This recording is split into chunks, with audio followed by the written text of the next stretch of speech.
Welcome, market participants, to another Three Things in Credit. I'm Van Hester, Chief Market Strategist at KBRA. Each week, we bring you three things impacting credit markets that we think you should know about. Ed Yardeni, veteran strategist who coined the term bond vigilantes back in 1983. By the way, what were you doing in 1983? Well, he weighed in this week on the level of rates. He said something we've held dear over much of the re-rating of the rates environment over the past 3 years or so, and that is we're back to normal. 10-year Treasury yields between 4 and 5%. A healthy sign of a healthy economy is how Ed described it. We think of it as a level that serves as the basis for a reasonable cost of capital without sustaining zombie companies. More on this in a bit. This week, our three things are: 1. The long end. What's known and what's changing. 2. Easy financial conditions. What's all this concern about rates? And 3. Retailer week. Housing in focus. All right, let's dig a bit deeper. The long end. All of a sudden, the business press has become breathless with the U.S. Treasury debt crossing $40 trillion and headlines screaming the highest government bond yields in 19 years. What is the bond market?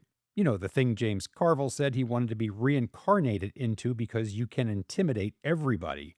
Well, what is the bond market saying? And what does it mean for credit? Well, let's start with context. The 10-year hit 5% back in 2023 for much of the same reasons being cited today: above target inflation, a hawkish Fed, heavy Treasury supply, a growing lack of confidence in fiscal discipline. It all added up to a higher term premium. As uncomfortable as Q3 2023 was, recall there were prominent market voices suggesting the 10-year could jump to 6% or even 7% at the time. The 10-year plummeted soon thereafter, through 4%, in a pivot party where Fed forward guidance, remember that, suggested inflation was coming down. It did. Now, much of what had driven the term premium wider in 2023 remains in place today. Some of what's changed is the degree to which the risk of some of those factors having intensified. Some of these risk factors are new. Well, here's what's changed. 1. The outlook for the strength of the economy. Back in September 2023, the Fed's Summary of Economic Projections jumped its full year 2023 GDP forecast to 2.1% from 1% that was forecast in June. The forward look called for 2024 growth of 1.5%, which is less robust than the above-trend 2.3% the Fed is seeing for 2027. The strength of that most recent forecast brings with it a perception that bringing inflation back to target will be challenging. 2. The AI build-out. In 2023, AI was a figment of our imagination. Today, it's a massive new source of high-quality bonds and a demand source of inflation. From a technical perspective, we are not big believers in the worry that the supply of AI-related bonds is materially overwhelming investor demand, either in the corporate market or in the broader fixed income market. In the corporate market, AI-related issuance is not likely to approach the concentration that the largest sector, bank and finance, represents. The issue we see is that the AI-related issuers have not clarified just how much issuance is likely to come, and in what markets, and over what time frame. We expect visibility around those issues to clarify going forward. And in the broader context of fixed income, AI-related issuance will not likely represent 5% of the Bloomberg U.S. Ag anytime soon. Now, on the inflation side of things, bidding up construction workers and materials and technology equipment is not all that meaningful, but on the margin, it won't help. All right, 3. The price of oil distillates. When coupled with the strength of the economy, the higher price of oil distillates represents a threat to inflation progress. Yes, the price of oil is a shock, and we've been coached to discount shocks when thinking about inflation, but the risk is shocks create second-order effects and risk to expectations, and that could lead to higher rates. And finally, geopolitical reset. Higher global sovereign yields and increased geopolitical friction have made foreign demand for U.S. Treasuries more price-sensitive, just as the U.S. financing requirement has increased. To sum it all up, we do view the rise in rates to be just one more economic metric that has normalized.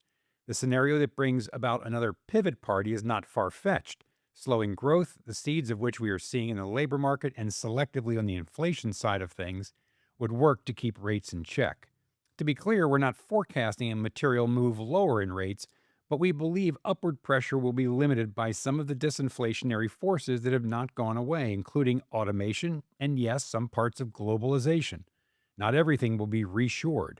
In addition, higher yields at or around 5% on the 10-year will bring out buyer demand, much as it did in 2023. All right, on to our second thing, easy financial conditions. So, despite the highest rates in 19 years, credit conditions are easy. This is not news, but the magnitude of the easiness is. Bloomberg's Financial Conditions Index, which measures the overall ease or tightness of U.S. financial conditions using indicators across money, bond, and equity markets, is at its most favorable level since 1996. Now let's consider the component pieces. Equity prices are at all-time highs, and volatility is trending around structural lows. Credit spreads are at or near all-time tights, not just for investment grade, but also for high yield. And money market indicators are benign. Everything that adds up to easy financial conditions. So what do we make of this? Well, here are some thoughts. 1. Investors are complacent. Good news is good news, and bad news is good news. Earnings growth has been extraordinary, and monetization of AI is happening. Weak jobs report? Great, reduces the probability of rate hikes. It's that kind of market. 2. The aforementioned AI promise is holding up. Investors continue to marvel at the AI story. While there has been some angst around how all of this is going to be financed, and the circular finance that is part of the solution, recent evidence of monetization is keeping the promise very much alive. 3. Constructive pessimism. Public credit markets have benefited since the GFC from what we call constructive pessimism, a phenomenon where strategic risk-taking in C-suites has been muted by persistently limited visibility. There was always something out there that curtailed risky financial behavior. The euro crisis, China slowing, the incursion of technology that impacted certain sectors, such as retail. The pandemic, central bank tightening, wars, etc., etc. That limited visibility has kept leverage and strategic overreach in check, and that's kept credit quality stable and high. And 4, U.S. exceptionalism has proven out. We attribute this oft-debated topic to 2 things. 1, a highly successful public-private partnership that marries world-class research universities with public sector resources. And 2, the world's most effective capital markets that does 2 things very well. Decentralized and markets-based, it funnels capital to its most productive use, from startups to multinationals. It also starves deficient businesses, limiting economics destroying zombie firms from entrenching. All that said, here's a cautionary reminder.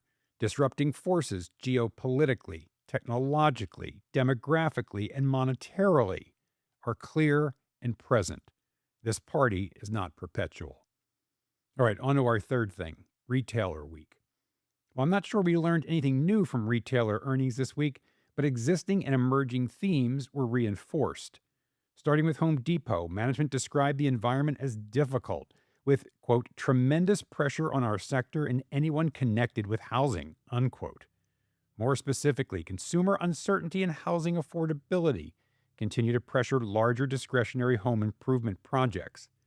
The effects of elevated mortgage rates, part of the affordability story, have kept one of management's key macro metrics, housing turnover, at all-time lows.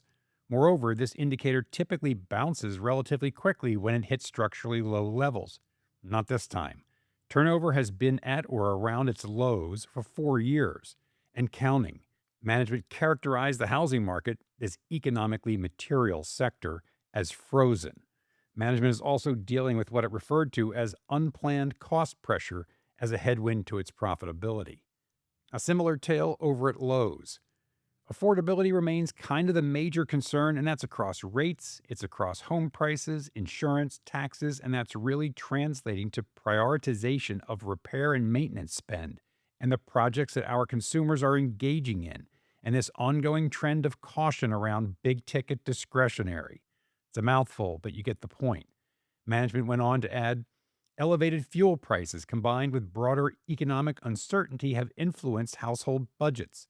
Customers continue to tell us that they're being cautious about their spending and prioritizing where and when they invest in their homes.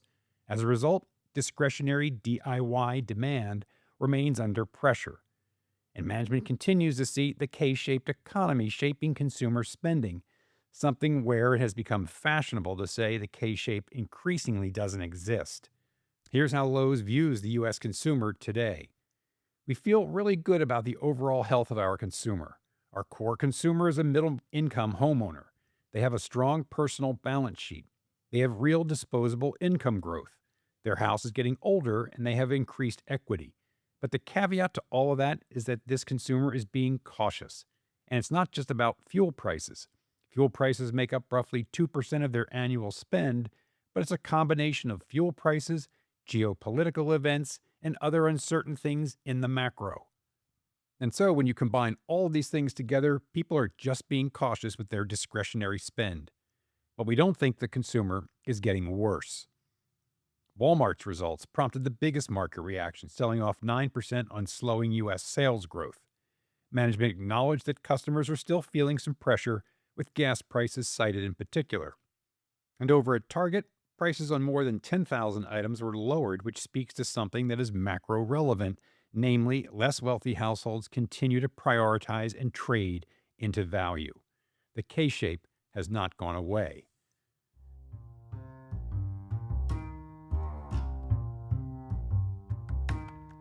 So there you have it. 3 things in credit. 1, a long end. One more thing back to normal. Economic headwinds and the appeal of elevated real rates should act as a check on upward pressure. 2, easy financial conditions. Financing markets remain widely accommodative. And 3, retail are weak. Housing and less wealthy consumers continue to feel the pinch. As always, thanks for joining. Don't forget to check in on KBRA.com for our ratings reports and our latest research. We'll see you next week.